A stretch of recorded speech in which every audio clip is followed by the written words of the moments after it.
From Neural Newscast, this is Deep Dive, exploring the moments that shape today.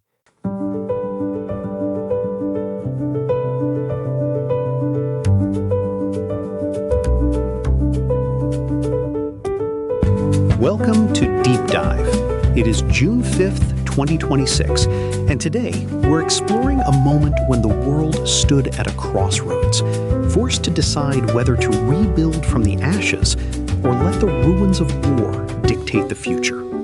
That crossroads appeared in the form of a speech at Harvard University in 1947. George C. Marshall, the United States Secretary of State, wasn't just there to collect an honorary degree. He was there to present a lifeline to an entire continent, Benjamin. It was a fundamental shift in how we think about international responsibility. But before we explore the weight of the Marshall Plan, we have some fascinating birthdays to celebrate and a legendary leap into the French sky to discuss. The Marshall Plan really is our anchor today. By 1947, Europe was paralyzed. The infrastructure of daily life had essentially vanished in many places.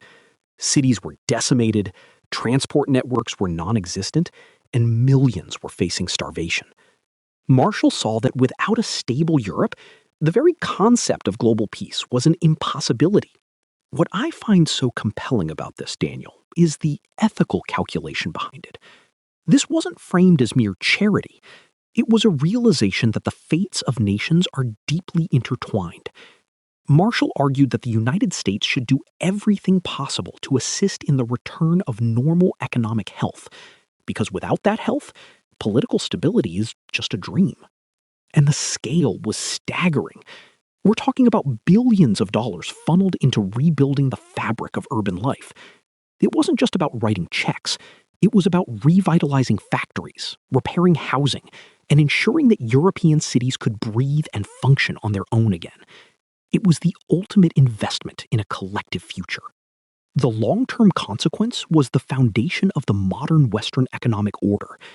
It fostered a level of cooperation that eventually paved the way for the European Union. In an era that could have been defined by short-sightedness and isolation, the Marshall Plan stood as a masterpiece of long-term vision. It truly was. And speaking of economic orders, we can't look at the 20th century without acknowledging John Maynard Keynes, who was born on this day back in 1883. Keynes is a towering figure, Benjamin. His ideas on how governments should manage the economy, specifically by using public spending to stimulate demand during downturns, were deeply compatible with the spirit of the Marshall Plan. He believed the economy should serve the people, not the other way around. He provided the intellectual framework for what we now consider the modern middle class. But June 5th also marks the birth of a man who fought for social change from the ground up. In 1878, the Mexican revolutionary Pancho Villa was born. Villa is such a complex and polarizing figure. To many, he was a guerrilla leader and a folk hero who represented the struggle of the disenfranchised. He was a force of nature, Daniel, someone who challenged the established order in Mexico and even the United States. He had a sharp analytical mind for tactics, though his methods were undeniably brutal. It's a fascinating contrast to the boardroom economics of Keynes, yet both men were driven by a desire to reshape the world they were born into. To round out our birthdays, we look to a more modern figure of transformation. Mark Wahlberg was born today, in 1971. He's a great example of evolution, Benjamin, moving from a troubled youth and a music career into becoming an Academy Award-nominated actor and a prolific producer. Whether it's films like The Fighter or his work in business, he's someone who has navigated the shifting landscapes of fame with incredible practical grit. It's interesting how our figures today all embody different types of transitions, whether they're economic, political, or personal. But there's one more transition we have to cover, and this one took place high above the ground. The Montgolfier brothers.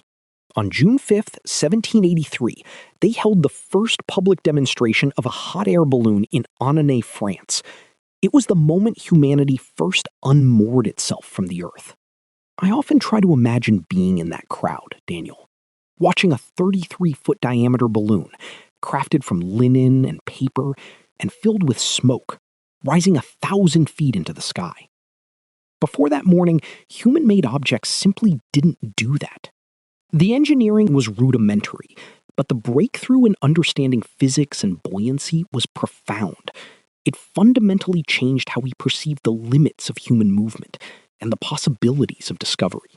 It's that same spark of curiosity and the drive to overcome obstacles that we see in the Marshall Plan or the theories of Keynes.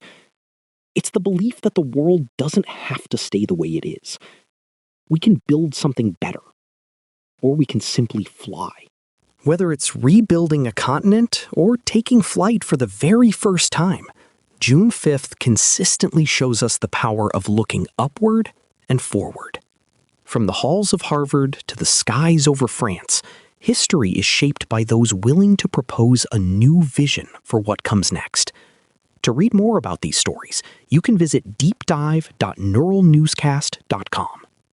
Deep Dive is AI-assisted, human-reviewed. Explore history every day on Neural Newscast.